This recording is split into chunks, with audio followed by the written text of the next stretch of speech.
talking about going in and cleaning up a fentanyl overdose or a fentanyl lab. It's really concerning to the remediation industry and what's the proper technique, what's the proper tactics when you're doing this type of cleaning. So Steri-Clean invited Artemis and SoRite. So Artemis is the distributor for SoRite, and they invited us to come into their annual convention, which was held in Jacksonville, Florida, at the beginning of this week, Tuesday and Wednesday. And we had an opportunity to do some training on fentanyl decontamination. We brought in our subject matter expert, which is Chris Ciolino, the battalion chief for the Franklin Park Fire Department outside of O'Hare International Airport.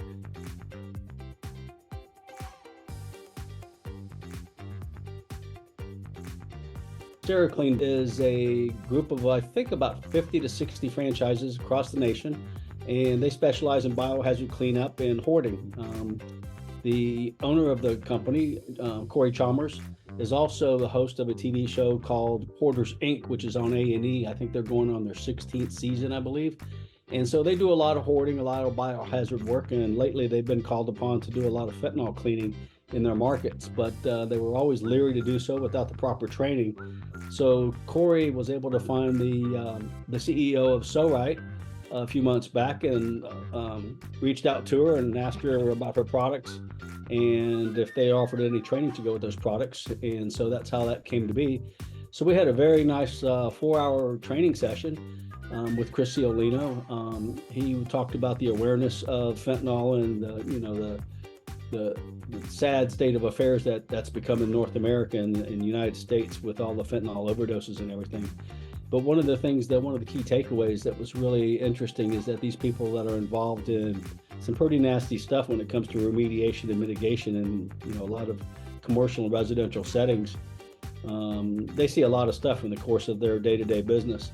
And it was, interesting to see how much they respect how dangerous that this particular niche market can be when you're talking about going in and cleaning up a fentanyl overdose or a fentanyl lab or any of those type of things where, because of the potency of this illicit drug, it's really concerning to the remediation industry and, what's the proper technique, what's the proper tactics when you're doing this type of cleaning. So Chris Ciolino, who was the guest speaker and the trainer, does this on an ongoing basis, not only as a fireman, but on the side. He has a business that does hazardous chemical cleanups, and he deals with this 3, 4, 5 times a week. It's not uncommon for him to have fentanyl overdoses and having to respond to those situations. So a lot of hands-on experience, and he was able to bring that to the group. And it was interesting. There was a lot of good Q&A. It was hands-on training, how to decontaminate it, how to test for it. Very well received, a lot of good responses from the audience.